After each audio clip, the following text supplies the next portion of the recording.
은퇴자들을 만나보면 공통적으로 나오는 말이 있습니다. 돈보다 무서운 건 사람이 사라지는 거였습니다. 라고 말입니다.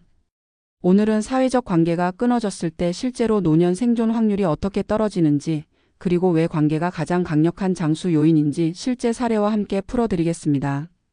많은 분들이 은퇴를 준비할 때 돈과 건강을 가장 먼저 챙깁니다. 하지만 조사에 따르면 노년기 생존율을 가장 크게 결정하는 요소는 의외로 사회적 관계 유지 능력입니다. 하버드 성인 발달 연구와 여러 노년 코호트 연구에서도 관계가 단절된 노인은 그렇지 않은 노인보다 사망 위험이 최대 200까지 높아진다는 결과가 반복되어 나왔습니다. 하지만 이 이야기는 숫자만으로는 피부에 와닿지 않습니다. 실제로 제가 취재한 68세 은퇴자 한 분은 관계 단절이 자신의 삶을 얼마나 빠르게 무너뜨리는지 직접 경험했다고 말했습니다. 직장에 있을 때는 자연스럽게 만들어지는 관계가 있었지만 은퇴 후 1년이 지나자 연락 오는 사람은 단 3명뿐이었습니다. 그마저도 생일 축하 메시지를 보내는 정도의 가벼운 관계였습니다. 그는 말했습니다. 몸이 아픈 건 병원 가면 됩니다. 근데 마음이 아픈 건 갈 데가 없었습니다. 사실 은퇴 후 관계가 끊어지는 과정은 아주 조용하게 그리고 아주 빠르게 진행됩니다. 수십 년 함께했던 동료들은 회사라는 접점이 사라지는 순간 서서히 멀어지고 자녀들은 각자의 삶으로 흩어지고 배우자와의 관계는 오히려 하루 종일 함께한다는 이유로 더 예민해지는 경우도 많습니다. 문제는 이 고립이 단순한 외로움이 아니라 생존 자체를 흔드는 위험 신호가 된다는 점입니다. 실제로 노년 정신건강학자들은 노인들이 관계 단절 상태에 들어가면 신체적 기능 저하 속도가 굉장히 빨라진다고 강조합니다. 사람을 만날 일이 없으면 외출 횟수가 줄고 외출이 줄면 근감소가 빨라지고 근감소가 오면 낙상 위험이 커지고 낙상은 곧 생존 확률을 떨어뜨립니다. 이 연결고리는 아주 단순하지만 잔인할 정도로 현실적입니다. 제가 만난 또 다른 72세 은퇴자는 아내를 먼저 보내고 2년 동안 거의 집 밖을 나가지 않았습니다. 그는 말했습니다. 사람이 말을 안 하고 살면 생각도 줄어듭니다. 생각이 줄어드니까 움직임도 줄고 움직임이 줄으니 몸이 망가지는 게 눈에 보였습니다. 의사도 그의 건강 악화를 보며 이렇게 말했습니다. 몸보다 마음이 먼저 아팠던 분입니다. 그런데 반대로 관계를 잘 유지한 노인들의 생존 확률은 생각보다 훨씬 높습니다. 경제적으로 넉넉하지 않아도 만성질환이 있어도 사람과 연결된 사람들은 강했습니다. 제가 인터뷰한 74세 남성은 기초연금과 아르바이트로 한 달 90만 원 정도로 살고 있었지만 동네 탁구 모임과 성당 봉사를 10년째 이어오면서 누구보다 활기찬 노년을 보내고 있었습니다. 그의 건강검진 결과는 의사도 놀랄 정도였습니다. 이 나이면 하나쯤 있을 법한 위험 신호가 거의 없습니다. 생활 습관보다 관계의 힘이 더 큰 경우입니다. 관계 유지가 생존 확률을 높이는 이유는 크게 세 가지입니다. 첫째, 정서적 안정감입니다. 사람은 누군가에게 말할 곳이 있을 때 스트레스 호르몬이 절반 가까이 떨어집니다. 둘째, 생활 리듬 유지입니다. 약속이 있으면 외출하게 되고 외출하면 활동량이 늘고 활동량이 늘면 근육 손실이 줄어듭니다. 셋째, 즉각적인 위험 발견입니다. 혼자 살면 쓰러져도 발견이 늦지만 사람들과 연결되어 있으면 작은 이상도 금방 발견됩니다. 이 세 가지는 모두 노년 생존 확률과 직결됩니다. 재정 전문가들은 은퇴 계획을 말할 때 항상 돈을 강조하지만 심리 전문가들은 한 목소리로 말합니다. 돈은 장수를 돕지만 사람은 생존을 지킨다. 관계가 사라지면 건강이 무너지고, 건강이 무너지면 돈이 무력해지고, 돈이 무력해지면 삶 전체가 흐트러집니다. 이 흐름은 지금도 수많은 은퇴자들이 겪는 현실입니다.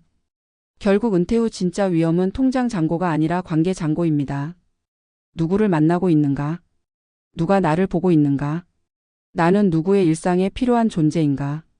이 질문에 답할 수 있어야 은퇴 후 생존 가능성이 높아집니다. 오늘 영상을 보시는 시청자 여러분께 꼭 한 가지를 말씀드리고 싶습니다. 노년의 삶은 혼자 버티는 구조가 아닙니다. 같이 버티는 구조입니다. 우리는 서로에게 예비 심장이고 예비 다리고 예비 눈과 귀입니다. 서로 연결되어 있을 때 더 오래 살고 더 건강하게 삽니다. 혹시 지금 관계가 끊어진 채 하루를 보내고 계신 분이 계시다면 이렇게 말씀드리고 싶습니다. 지금 전화 한 통이, 지금 약속 한 번이, 지금 걸음 한 걸음이 내 삶을 연장하는 행동일 수 있습니다. 관계는 노년의 사치가 아닙니다. 생존입니다. 사회적 관계가 유지되지 않을 때 떨어지는 노년의 생존 확률에 관한 이야기는 단순한 데이터의 문제가 아니라 인간의 근본적인 특성과 연결된다. 사람은 본질적으로 관계 안에서 회복하고 관계 안에서 의미를 찾는 존재이며 은퇴 이후의 삶이 무너지는 가장 빠른 경로는 돈이나 건강의 부족이 아니라 관계의 축소라는 사실을 우리는 현장에서 반복해 확인하게 된다. 관계가 끊어지는 순간 노년의 일상은 활력을 잃고 일상의 구조는 해체되며 몸과 마음은 서로를 망가뜨리는 방향으로 기울기 시작한다. 지금도 많은 은퇴자들이 이 과정을 본인의 의지와 상관없이 겪고 있다. 은퇴 이전의 관계는 대부분 자연적으로 주어진다. 직장이라는 울타리, 프로젝트라는 접점, 동료라는 연결고리가 관계를 유지시켜주는 구조적 장치가 되기 때문이다. 하지만 퇴직이라는 한 사건이 이 구조를 순식간에 무력화한다. 어느 은퇴자는 이렇게 말했다. 직장에서는 굳이 만나지 않아도 늘 사람이 있었습니다. 그런데 퇴직 후에는 누군가와 만나려면 제가 먼저 요청해야 하더군요. 그게 참 낯설었습니다. 이 낯설은 많은 은퇴자들이 공통적으로 경험하는 감정이며 이 감정이 쌓이면 관계 형성에 대한 의지가 서서히 사라진다. 관계가 끊어진다는 것은 단순히 사람을 안 만난다는 뜻이 아니라 본인이 누군가의 삶 속에 의미 있는 존재가 아니라는 자각이 일상 깊숙이 스며드는 과정이다. 이 자각은 심리적 위축과 자존감 하락으로 이어지고 또 자존감 하락은 바깥 세계로 나가려는 행동을 줄이며 결국 행동의 감소는 건강의 감소로 직결된다. 한 70대 남성은 은퇴 직후에는 친구들과 연락을 자주 했다고 말했다. 하지만 시간이 지나면서 점점 통화를 먼저 걸기 망설여졌고 어느 순간부터는 상대가 먼저 연락해주지 않으면 아무도 만나지 않게 되었다고 한다.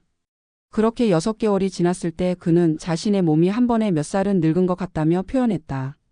혈압이 오르고 수면의 질이 떨어졌으며 식사량도 줄어들었다. 병원에서는 특별한 질환이 없다고 했지만 원인은 분명했다. 그의 일상에서 더 이상 말할 대상과 걸어갈 공간이 사라졌기 때문이다. 사람은 관계가 줄어들면 자신을 돌보는 동기도 함께 줄어든다. 옷을 단정하게 챙겨 입을 이유가 사라지고 적당한 운동을 하려는 목적도 흐려지고 시간을 관리할 필요도 희미해진다. 이런 변화는 눈에 보이지 않지만 신체 내부에서는 빠른 노화를 촉진하는 변수가 된다. 의학계에서는 이를 사회적 스트레스가 가져오는 생물학적 노화 가속이라 부른다. 관계 단절은 곧 외로움의 심화로 이어지는데 노년에 경험하는 외로움은 단순한 심리적 감정이 아니라 생리적 반응을 동반한다. 외로움이 지속되면 염증 수치가 상승하고 면역 체계가 약화되며 혈관이 경직되는 현상이 나타난다. 이 과정은 고혈압과 당뇨 같은 만성질환 위험을 높이고 낙상이나 골절 같은 사고 발생률을 증가시킨다. 은퇴자는 활동량이 조금만 감소해도 근육량이 가속적으로 줄어드는 경향이 있는데 관계 축소는 활동 감소를 가져오는 가장 강력한 요인 중 하나다. 결국 관계 단절은 몸과 마음이 동시에 쇠퇴하는 악순환의 출발점이 된다. 하지만 관계를 유지하는 노년은 완전히 다른 궤적을 그린다. 서울에서 만난 74세 은퇴자는 경제적으로 풍족하지 않았지만 동네 봉사 모임과 지역 독서 모임에 꾸준히 참여하고 있었다. 그는 일주일에 몇 번씩 약속된 시간을 지키기 위해 옷을 챙겨 입고 동네를 걸으며 모임 장소로 향했다. 그는 말했다. 저는 오늘 갈 곳이 있다는 사실이 저를 살게 합니다. 준비할 일이 있다는 게 제 건강을 지킵니다. 사실 이는 단순한 감상적 표현이 아니라 과학적으로도 입증된 내용이다. 사람은 하루의 일정과 약속이 있을 때 생체 리듬이 안정되고 스트레스 호르몬이 낮아진다. 누군가 나를 기다리고 있다는 사실 자체가 삶의 긴장을 적당히 유지하게 만들고 이 긴장은 오히려 건강 유지에 긍정적으로 작용한다. 관계는 단순한 감정적 위안이 아니라 의욕과 움직임을 만들어내는 생존 시스템에 가깝다. 관계가 유지되는 노인들에게서 공통적으로 발견되는 특징은 자신을 누군가의 필요 속에 존재시키는 태도다. 어떤 이는 손주를 돌보는 역할을 맡고 있었고 어떤 이는 지역사회에서 소규모 활동을 맡고 있었으며 어떤 이는 친구들의 모임을 주도하며 연락을 관리했다. 중요한 것은 규모가 아니라 역할이다. 심리학에서는 이를 삶의 유효감이라고 부르는데 내가 누군가에게 유효한 존재라는 자각은 스트레스 저항력과 생존 가능성을 크게 높인다. 반대로 스스로를 누구에게도 필요하지 않은 사람이라고 느끼는 순간 생존 본능이 약해지고 이는 행동 감소로 이어진다. 행동이 줄어들면 질병 발생률이 높아지고 결국 생존 확률이 낮아진다. 삶의 의미는 철학적 개념이 아니라 현실적인 건강 변수인 셈이다. 관계가 무너지는 또 다른 이유는 역할 전환에 대한 준비 부족이다. 직장에서 퇴직하면 사회적 역할이 한순간에 사라지는데 많은 은퇴자들이 이를 단순히 시간이 많아지는 변화로 이해한다. 하지만 실제로는 사회적 정체성이 붕괴되는 변화이다. 직장인으로서의 역할이 사라지면 자신을 무엇으로 규정해야 하는지 알 수 없고 이 과정에서 많은 사람들이 스스로를 축소된 존재로 바라보게 된다. 이 심리적 축소는 타인과 마주하는 행동을 약화시키며 결국 관계 단절을 가속시킨다. 즉 은퇴 후 관계가 유지되지 않는 근본적인 이유는 단순히 연락을 하지 않아서가 아니라 자신을 사회적 관계 속에서 어떤 존재로 다시 설정해야 하는지 혼란스러워하기 때문이다. 이러한 현상을 해결하기 위해 필요한 것은 화려한 사회활동이나 적극적인 사교 능력이 아니다. 오히려 작은 연결을 꾸준히 유지하는 능력이다. 하루 한 번의 짧은 통화, 일주일에 한 번의 산책 약속, 한 달에 한 번의 소소한 식사만으로도 관계는 유지된다. 전문가들은 관계를 유지하는 데 필요한 것은 숫자가 아니라 빈도라고 말한다. 이어지는 연결의 빈도가 삶을 지탱하는 힘이 된다. 관계가 깊지 않아도 된다. 다양할 필요도 없다. 중요한 것은 지속되는 만남의 리듬이다. 이 리듬이 깨지면 노년의 건강과 생존 가능성은 급격히 떨어진다. 가장 중요한 사실은 관계는 비용이 적게 드는 투자이지만 그 효과는 어떤 자산보다 크다는 점이다. 건강한 관계는 의료비를 줄이고 정신적 안정을 높이며 삶의 질 지표 전반을 개선한다. 반대로 관계가 단절되면 재정적 여유가 있어도 건강과 행복은 유지되지 않는다. 실제로 재산이 충분함에도 공허함과 외로움으로 인해 삶의 만족도가 낮아지는 은퇴자가 많다. 이들은 공통적으로 말한다. 돈으로는 해결되지 않는 공백이 있습니다. 이 공백이 바로 관계의 부재다. 오늘 이야기를 정리하며 마지막으로 전하고 싶은 메시지가 있다. 노년의 생존은 혼자 견디는 능력이 아니라 함께 살아내는 능력에서 나온다. 돈은 삶을 지탱해 주지만 사람은 삶을 살게 해준다. 관계는 위기 때 우리를 붙잡아주는 손이고 외로움이라는 보이지 않는 병으로부터 우리를 지켜주는 백신이다. 은퇴 후 살아남는다는 것은 결국 사람과 연결되어 있다는 뜻이며 인간은 그 연결 속에서 가장 강해진다. 지금 누구와 연결되어 있는지 돌아보고 그 연결을 조금 더 단단히 만들어 보는 것이 노년의 생존을 위한 가장 현실적이고 가장 강력한 전략이라는 사실을 기억해 주길 바란다.